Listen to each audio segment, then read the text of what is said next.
मैंने श्रीमद् भगवद गीता तब तक नहीं पढ़ी थी जब तक मुझे ये ज्ञान नहीं हुआ कि हम सब आत्माएं हैं और ये जिंदगी हम आत्माओं के लिए एक इम्तिहान है अपने अंदर से अपने सबसे अच्छे रूप को बाहर निकालने का।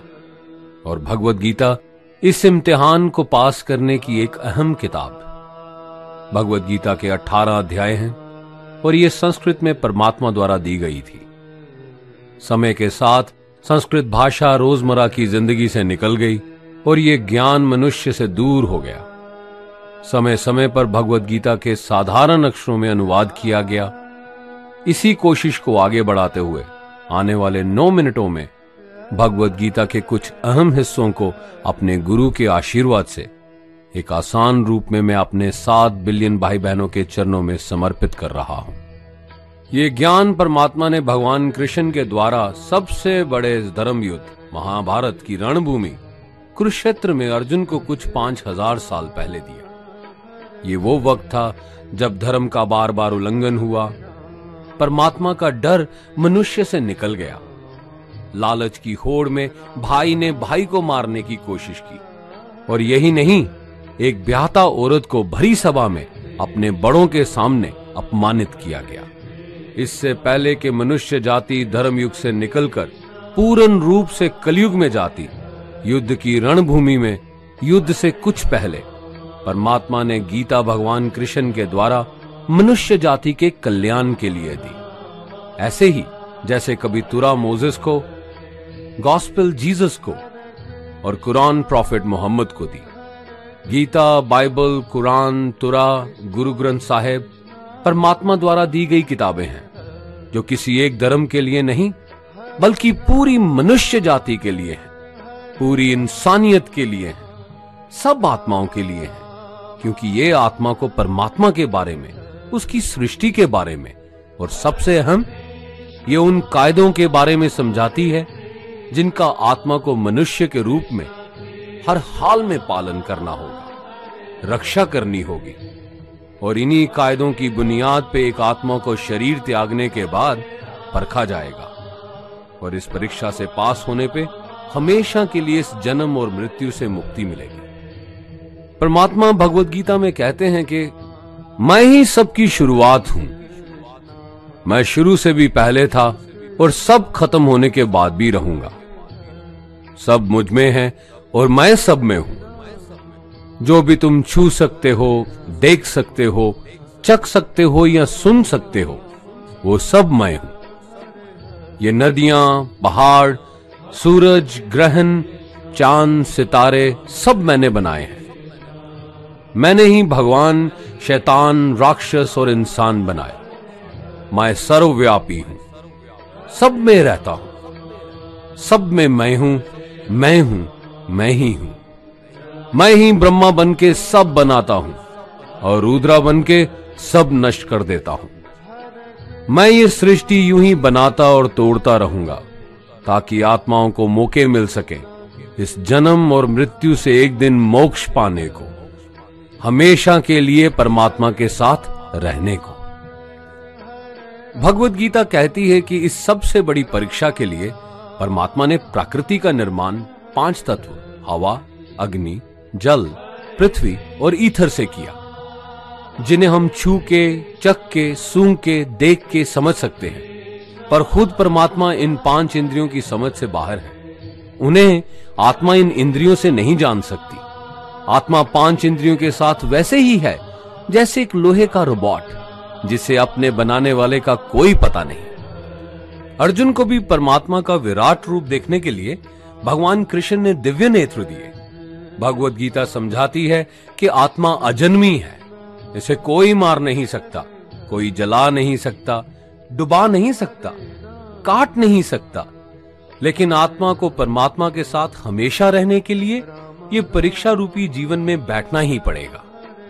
इस परीक्षा के लिए परमात्मा से बिछुड़ के आत्मा को पृथ्वी पे किसी ना किसी रूप में जन्म लेना पड़ता है और 88 करोड़ जोनियों को जीने और भोगने के बाद एक आत्मा को मनुष्य का शरीर और दिमाग मिलता है इस सबसे बड़ी मर्यादाओं की परीक्षा में बैठने के लिए। हर मनुष्य को इस पूरी परीक्षा के दौरान तरह तरह की अच्छी और बुरी भावनाओं के चक्रव्यूह में अपने ही भाई बहन या मित्रों के साथ डाला जाता है, जिसमें हर आत्मा को अपने अंदर के तामसिक और राजसिक अवगुणों से निकल के सात्विक जीवन में प्रवेश करने के मौके मिलते हैं। हमारे तामसिक गुण वो हैं जो हमारे अंदर हीन भावना पैदा करके हमें खुद को उदास और नुकसान पहुंचाते हैं, और हमारे राजसिक गुण हमें ईर्ष्यालु और लोभी बना के दूसरों के प्रति नुकसान पहुंचा सकते हैं। इस परीक्षा के दौरान हर आत्मा को तामसिक और राजसिक गुणों को खत्म करके अपने सात्विक गुणों से परिचित होना पड़ेगा। सात्विक गुण वो हैं जो आत्मा को अपने आसपास की हर चीज से जोड़े और उन्हें प्यार करना सिखाते हैं। परीक्षा के दौरान हर आत्मा को जीवन के चारों स्तंभ धर्म, अर्थ, काम और मोक्ष का ज्ञान पाके ही मुक्ति मिलती है। यही वो द्वार हैं जिन्हें समझ के ही आत्मा परमात्मा को समझ सकती है। पहला द्वार धर्म का है और शेर इसका प्रतीक है। धर्म वही है जो गीता में लिखा हुआ है, वेदों में लिखा हुआ है, गुरु ग्रंथ साहिब, बाइबल या कुरान में लिखा है। धर्म वही है जो धारण किया हुआ है, जिसे आपका दिल मानता है, जैसे झूठ नहीं बोलना, चोरी नहीं करना, भगवान का निरादर नहीं करना, दूसरों को नुकसान नहीं देना, यही सब धर्म है। और हर आत्मा को अपने जीवन काल में हर समय धर्म का पालन करना होगा और उसकी रक्षा करनी होगी। दूसरा द्वार अर्थ का है और घोड़ा इसका प्रतीक है। हर आत्मा अपने हर जीवन काल में अपने पृथ्वी पे होने का अर्थ या मूल कारण समझेगी। इस जिंदगी में भोगने वाली चीजें और रिश्तों का आनंद लेगी। अच्छा बेटा या अच्छी बेटी, अच्छा भाई या अच्छी बहन, अच्छा पति या अच्छी पत्नी बनके हर दुनियावी रिश्ते पर खरी उतरेगी और इस परीक्षा को पास करेगी। तीसरा द्वार काम का है।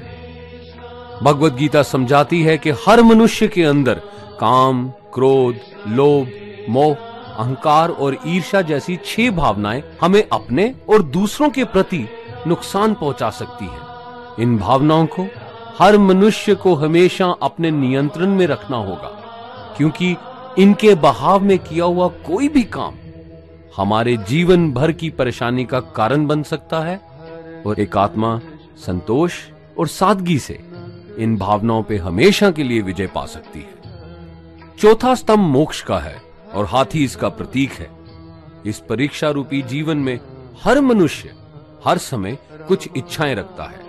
कुछ इच्छाएं एक ही जन्म काल में पूरी हो जाती हैं, पर कुछ अधूरी रह जाती हैं और उनके पूरा होने के लिए आत्मा को वापस पृथ्वी पे आना पड़ता है। भगवत गीता समझाती है कि हमारी इच्छाएं ही मूल कारण हैं हमारे पृथ्वी पे वापस आने का, और अगर हम कोई भी इच्छा ना रखें तो हम इस जीवन और मृत्यु से मुक्त हो सकते हैं। ये द्वार माफी का भी है। जिन्होंने आपके साथ बुरा किया उनको माफ करके और जिनसे आपने बुरा किया उनसे माफी मांग के मुक्ति पाई जा सकती है। जब तक आत्मा इन चारों दरवाजों धर्म, अर्थ, काम और मोक्ष को समझ नहीं लेती, तब तक आत्मा को बार बार इस मनुष्य रूप में आना ही पड़ेगा। परीक्षा का समय खत्म होते ही आत्मा शरीर और अन्य सब वस्तुओं का त्याग कर देती है। जो भी संसार में रहकर बनाया वो अब किसी और का होगा, और आत्मा अपने कर्मों के फैसले के लिए चली जाती है। आत्मा के अच्छे बुरे कर्मों का हिसाब होता है। अपने अच्छे कर्मों के लिए आत्मा कुछ वक्त के लिए स्वर्ग और दुष्कर्मों के लिए नरक में चले जाती है। नरक में आत्मा को अपने पापों के अनुकूल सजाएं मिलती हैं, पर सजा खत्म होने के बाद आत्मा को फिर से एक नया शरीर और नया दिमाग मिलता है इस परीक्षा में फिर से बैठने के लिए। और हर परीक्षा में वही सब फिर दोहराया जाएगा, जिंदगी के 4 स्तंभ धर्म, अर्थ, काम और मोक्ष को समझने के लिए। हर जन्म में अपने कई जन्मों के कर्मों के हिसाब से हर आत्मा को कभी अच्छे और कभी बुरे हालातों से जाना पड़ता है। लेकिन जब तक आत्मा परमात्मा के साथ योग को नहीं समझ लेती, वो मुक्ति नहीं पा सकती। भगवत गीता समझाती है कि मनुष्य अपने शरीर, दिमाग या दिल से भगवान को पा सकता है। शरीर द्वारा किए कर्मों के माध्यम से परमात्मा को पाने को कर्म योग कहते हैं। ऐसे कर्म जो परमात्मा की इच्छा से हों और दूसरों के कल्याण के लिए हों। वाल्मीकि ने रामायण लिख के श्रवण ने अपने माता पिता की सेवा और उन्हें चार धाम की यात्रा करवा के, मदर टेरेसा ने अपने प्यार और सेवा के माध्यम से, और मैडम क्यूरी ने वैज्ञानिक खोज में अपने जीवन का बलिदान देके अपने कर्मों द्वारा परमात्मा को पाया। भगवत गीता समझाती है कि एक आत्मा दिमाग से भी परमात्मा के साथ योग लगा सकती है। इसे राजा योग कहते हैं, क्योंकि दिमाग या मस्तिष्क सब इंद्रियों का राजा है। एक मनुष्य अपनी आस्था, सांस प्रणाली, आसन, अभ्यास, साधना और तपस्या से परमात्मा को इस योग के रास्ते पा लेता है। इस योग को समझने के लिए हमें अपने अंदर की एनर्जीज यानी चक्रा और कुंडलिनी को समझना पड़ेगा। आत्मा मस्तिष्क से मेडिटेशन या ध्यान लगा के परमात्मा के साथ योग लगा सकती है। शंकराचार्य, स्वामी परमहंस, स्वामी विवेकानंद और उनके जैसे कई योगी इस योग के रास्ते परमात्मा के साथ संधि लगा पाए। परमात्मा भगवत गीता में कहते हैं कि अगर किसी आत्मा को धर्म ना भी समझ आए, योग ना भी समझ आए, पर अगर वो मेरी शरण में आ जाए तो मैं उसके सारे पाप माफ कर देता हूं। परमात्मा को ऐसी दिल की गहराइयों से पुकार के पाने को भक्ति योग कहते हैं। चैतन्य महाप्रभु, मीराबाई और भगवान हनुमान इस योग के सबसे बड़े उदाहरण हैं। लेकिन कभी आत्मा अपने होने का मूल कारण भूल के धर्म का उल्लंघन करे या पाप के रास्ते पे निकल जाए तो उसे ठीक करने के लिए परमात्मा खुद किसी रूप में पृथ्वी पे जन्म लेते हैं। आइए श्री भगवत गीता, गुरु ग्रंथ साहिब, तुरा, बाइबल, कुरान या ऐसी किसी भी दीनी किताब को पूरा पढ़ के इस जिंदगी के असली मायने समझें और परमात्मा के साथ योग लगाएं। अगर आपने इसे पसंद किया तो इसे औरों को बांटिए, ताकि सब आत्माएं अपने यहां होने का मूल रूप समझ सकें और इस जन्म और मृत्यु से मुक्ति पाके हमेशा परमात्मा के साथ रह सकें। धन्यवाद।